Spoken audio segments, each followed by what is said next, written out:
Neil Atkinson on your Thursday night with Pete Bolster, James Sutton and Ian Salmon, and we'll start off talking about, James, you go through a hugely chasing and professional experience in a ground like Brighton, and then you probably think to yourselves, that's it, that's as bad as it's going to be, and then approximately 2 weeks later you've got to go back to a ground like Brighton, literally Brighton, to play the same players and do it again. And I think from a Liverpool point of view, there'll be loads of, right, this is where we right the wrongs, but they'll be, if they're not human, if somewhere in the back of their minds they're not going, oh, couldn't it have been almost anyone but Brighton?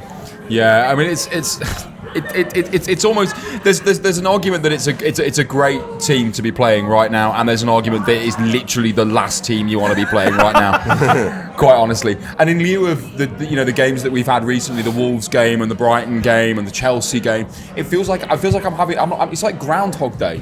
It's like I'm having the same conversations with my mates every single week. It's like, this is where we turn it around, boys. This is the one. He's got something up his sleeve here. Well, be it the formation, be it the tactics, be it a stroke of luck, be it us not conceding first. I'd settle for that. I'd absolutely settle for that. That'd do me right now. But yeah, it's just Brighton again. Well, yeah, it is Brighton again, and I think in the past Pete had gone, you know what, that'll suit this Liverpool team, they'll be able to do X or Y, they'll be able to, have a little think, they'll look at the data, they'll work some stuff out. I think this could suit them. This time, I don't quite feel the same, not in a moody way, like I'm not running scared of Brighton or anything like that. I just feel the speed with which they could go back to looking like they're running through treacle is pretty quick, because I think so much of this does seem to now be psychological. Whether it was at the start, I think it is now.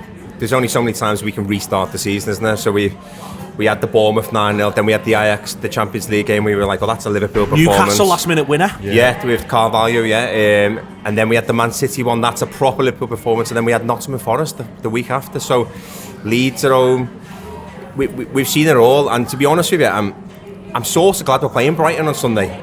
In the sense that we haven't got a break, so we don't have to have that conversation that Klopp's got them away for a couple of weeks, because it never works out, so we can't blame that. We can't refer to that. They come back and they take 2 weeks to get anywhere near where they were before the break.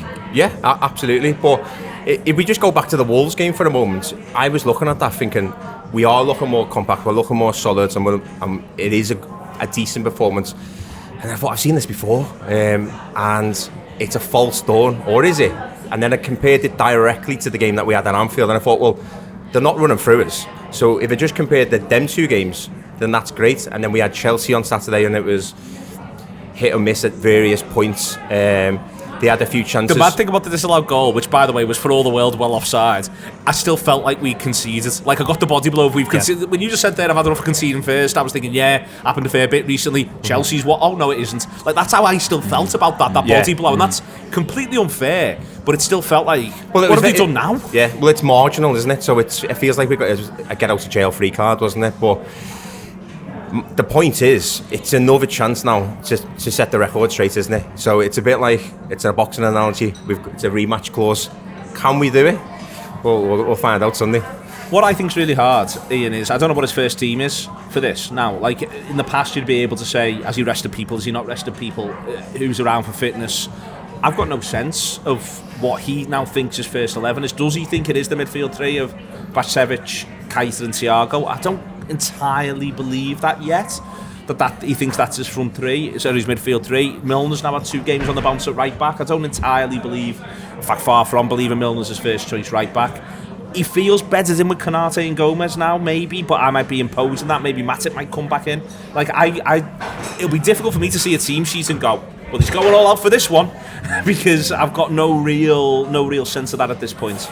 Honest to God, I sat down, I got a pint, I felt great about everything in life, and we started the show. It just dragged me down like you wouldn't believe. I mean, I'll use me boxing analogy. I want the redemption story. I want the redemption story. I want the redemption story as well, because I said it when we were playing the Wolves game, when we were doing a show before Wolves game. I wanted the win because I wanted to go back to Brighton. I still want to go back to Brighton. I think it's the game that we need in order to show what we actually are, because I don't think that was us.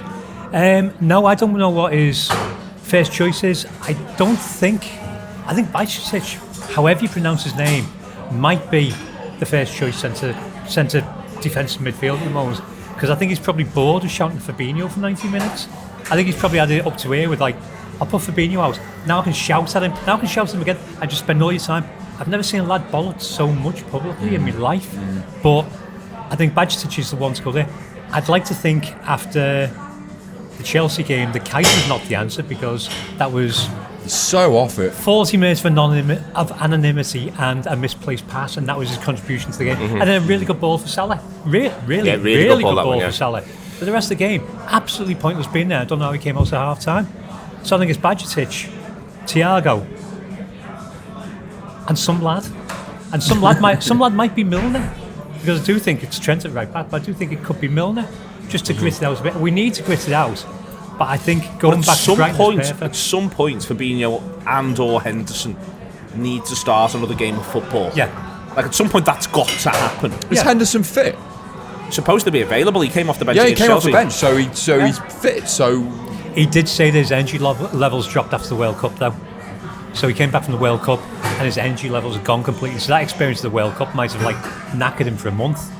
But I would have Fabinho and Henderson have got to start a game. They've got to, because we've got to rotate in some way, because we haven't got midfielders, as the world may have noticed.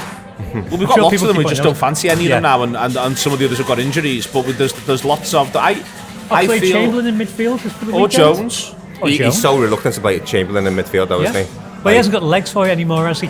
YouTube, press the button, become a member of the Anfield Wrap from the heart of the city of Liverpool. The best way to enjoy all your Liverpool-based videos, everything you need, every single day. It is the Anfield Wrap.